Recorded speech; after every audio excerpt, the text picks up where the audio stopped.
Sir एक सवाल अब आपसे है, क्योंकि एक हमने जिस तरह से पाकिस्तान लगातार अपनी मिसाइलों की शक्ति का प्रदर्शन कर रहा है, तो क्या आपको लगता है कि इस बार एक वे आउट वो भी हो सकता है? सी मिसाइल्स हैं, हमारे पास भी हैं, उनके पास भी हैं, लेकिन सर हमारी मिसाइल्स और उनकी मिसाइल्स में जमीन आसमान का अंतर है। बहुत फर्क है, बहुत फर्क।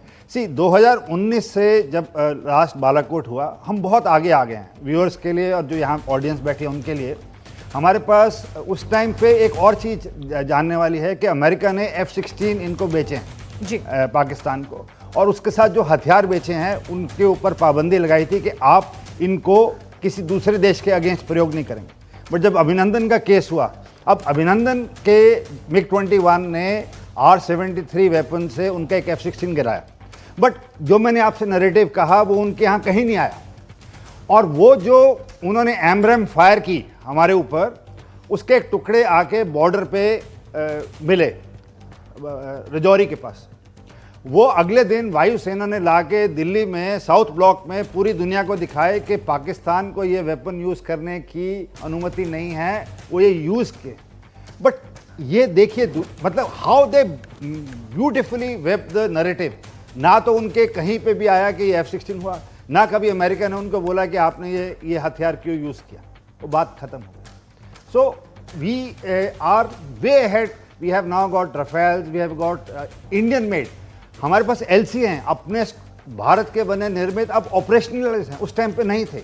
हमारे पास एयर टू एयर वेपन्स आ गए हैं, S-400 मिसाइल्स आ गई हैं, और हमारी अपनी आकाश और जो मिसाइल्स अपनी DRDO की बनी हुई हैं वो ऑपरेशनलाइज हो गई हैं। तो हमारे को अगर युद्ध होता है तो बहुत एडवांटेज है, क्योंकि हमारी ये सारी प्रोडक्शन इंटरनल है। तो वो चीन के एयरक्राफ्ट पे बहुत भरोसा कर रहा है। दूसरा, चीन ने J-10 और JF-17 दिए। अब आप चीन का देखिए, जो JF-17 जहाज है उनके यहाँ पे FC-1 बोलते हैं। चीन में उस जहाज पे वो अपने यहाँ नहीं उड़ाते उसको। चीन वो अपने देश में जहाज नहीं उड़ाता। चीन ने एक कामरा, पाकिस्तान एरोनॉटिकल सेंटर है कामरा में, वहाँ पे एक फैक्ट्री लगाई है। तो चेंगदू की ये जो कंपनी है जो ये जहाज बनाती है, उन्होंने पाकिस्तान में जहाज बनाने स्टार्ट किया। ये जहाज लो कॉस्ट हैं, जो कि इन्होंने म्यांमार, नाइजीरिया और देशों को बेचने के लिए पाकिस्तान से स्टार्ट किया। ये ऑपरेशनली आज तक कहीं नहीं यूज़ किए। जो J-10 हैं वो तो जो चीनी हथियार हैं आज तक दुनिया में कहीं प्रयोग नहीं किए। तो कहीं ना कहीं इस कॉन्फ्लिक्ट से चीन के मन में डर होगा कि जो हमारे वेपन्स हैं, जो हमारे एयरक्राफ्ट हैं, जो हमारे इक्विपमेंट हैं, वो पहली बारी यूज़ होंगे। और उसकी जो क्षमता है वो ये है, असलियत जो है वो बाहर निकल के ना आए, कहीं ना कहीं उनके मन में भी डर होगा।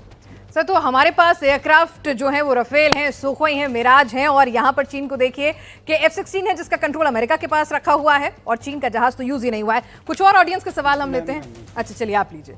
अब मैं पीछे आऊंगी क्योंकि ऐसा ना हो कि बैक बेंचर्स को मौका नहीं मिले।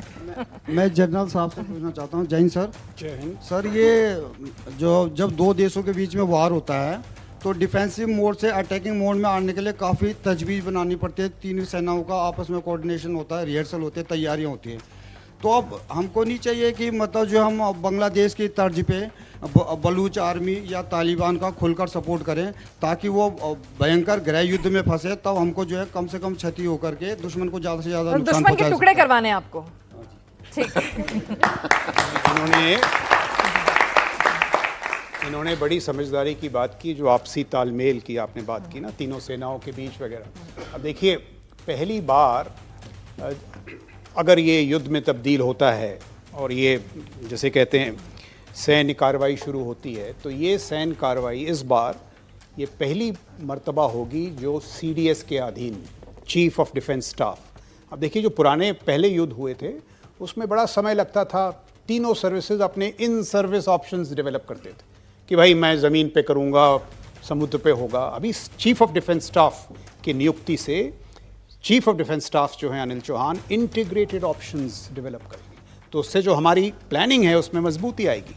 और ये 10-12 दिन से हो क्या रहा है, preparation of battle space, intelligence, orchestration of forces, ये दोनों तरफ। और देखिए एक और चीज़, इसमें कोई शक नहीं है कि हमारी जो सैन्य शक्ति है पाकिस्तान से कहीं गुना ज़्यादा है, बट किसी भी फौजी को ये बताया जाता है नेवर डिसरिस्पेक्ट योर एडवर्सरी, कभी भी नहीं, because that will not be wise. तो एक नपा तुला आकलन किया जा रहा होगा कि भाई हमारी क्या, हम किस क्षेत्र में प्रबल हैं, पाकिस्तान की कमज़ोरियाँ क्या हैं, और फिर खेल खेला जाएगा। तो जो आपने कहा CDS की बड़ी अहम जिम्मेवारी है। जो दूसरी बातें आपने कहीं बलूचिस्तान वगैरह की, वो तो हो ही रही होंगी। देखिए, मेरे को तो आसिम मुनीर की दानिशमंदी, विवेक समझ ही में नहीं आता है।